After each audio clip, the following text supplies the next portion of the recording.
So what I've been told, today we are gonna review something. And now I've never done this before, and my opinions, feel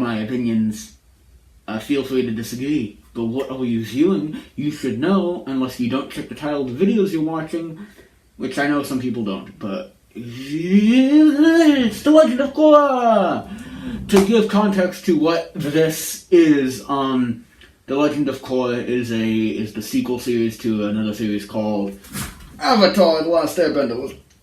That one can go up there. And it is a really good show. Avatar: The Last Airbender is really good. I would suggest you watch it. So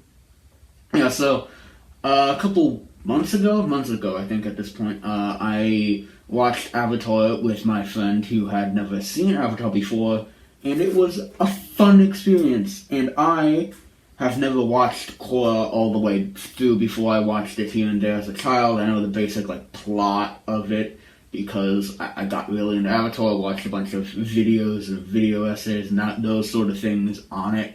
And you can't really watch those, and you don't get some context and storyline stuff for Korra, and I wasn't really that worried about spoilers. But I recently, last week, I watched the first season of it with my friend, and now I'm going to talk about it. So, let's just get this out of the way first. I know there's a lot of mixed feelings on Korra.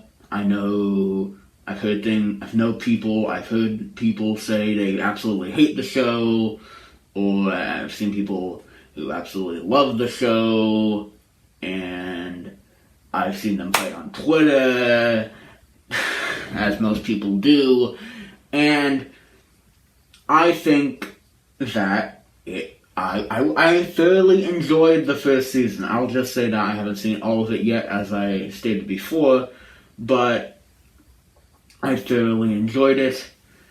I think that's pretty good. I think there is warranted criticism of it, and there's a lot of good points. A lot of good things in this, and there's a lot of warranted complaints.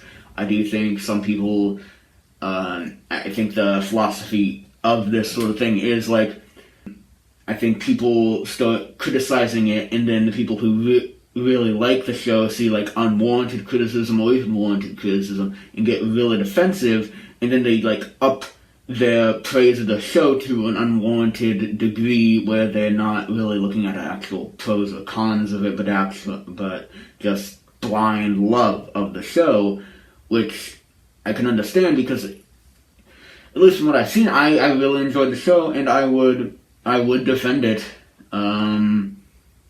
To criticize, at least the first season I would. I have heard that the second season is a nosedive, but I've heard it got better, so I'm gonna stick with it. But for now, let's get into some of my actual thoughts about specific topics, like characters, world building, that sort of thing. I'm not a writer, so take this with a grain of salt. Ooh.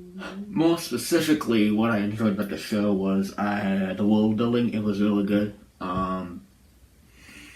I love this steampunky 1900s aesthetic, but with an Asian twist. It was really neat to just see, and not to mention the animation, the backgrounds, all that, which I don't really know much about. I don't draw, but they looked amazing from my perspective of it. Character-wise, I did feel like it was a bit weaker than Avatar initially.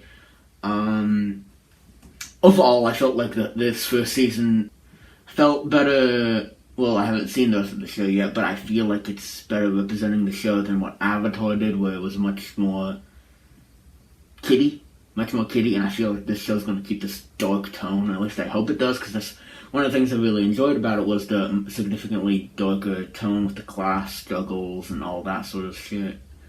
I went on a tangent there, but the characters, I felt they were a bit weaker. The main group of people didn't feel as much of a connection between them. I did enjoy most of them individually as characters. Korra, I thought was a great change of pace from Aang, and I didn't feel like anything was really out of the character that they were going for her.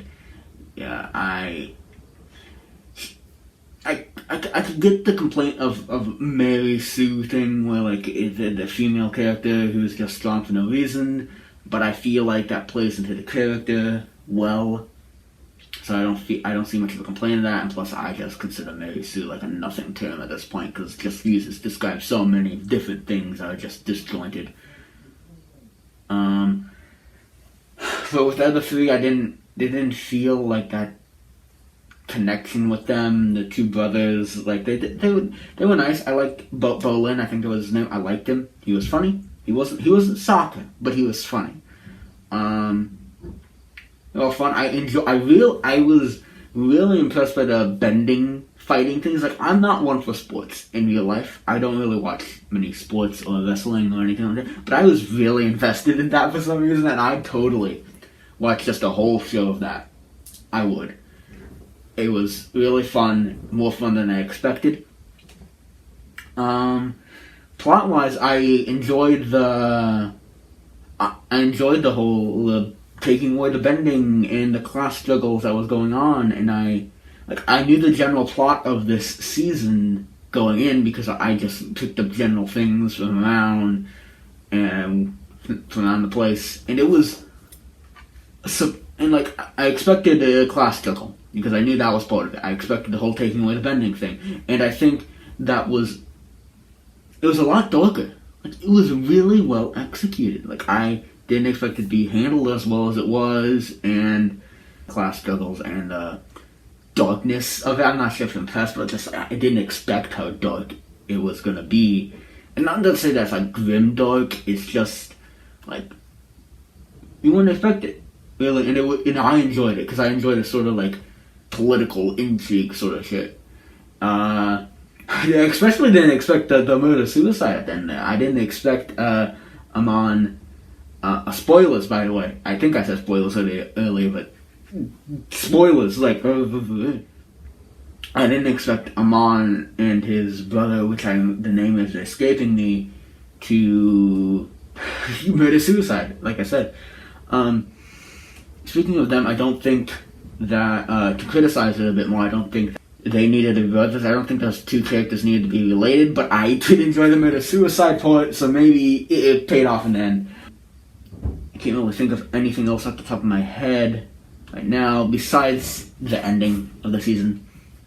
I really did feel like it was a cop-out because I was enjoying the season thoroughly until the very end of it, where I knew this was coming because I knew it was happening, and I watched several reviews of Korra going into this. My friend hasn't, so they had pretty much the same opinion as me. That was a big cop-out. I feel like it would have been more fun going forward with everything if Korra just permanently lost the bending or had to relearn it instead of having it handed back to her, or I feel like it could have been explained better, and I feel like giving all the people who lost it back their bending is a bit of a cop-out, and I'm betting the reason they did that is because it was too dark for Nickelodeon, and they had to kid it up, as it were.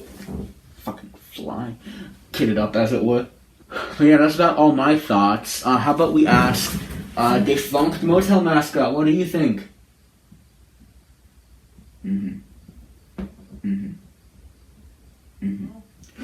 Anyways, that's been my thoughts, review, ramblings, really. I didn't say much about the first season of Legend of Korra. This is obviously very unscripted, and this is mostly just to get, like, some, like, time capsule of what my thoughts are now as I go forward and watch the rest of Legend of Korra. I'll try to make reviews of things like this for each one, unless I edit this and I realize it's absolutely horrible, as I've done with many a video, and then in that which case you won't see this ever. But once I watch the whole series, so there's 4 seasons, this whole review thing will probably be like a weekly deal as I watch each one every week. After that, I'll go dark again as I do, but this time not because I've run out of ideas or lack any motivation, but because I'm going to be trying to make like a proper review of the whole series and make it not suck. So anyways, I will see you all next time. Goodbye.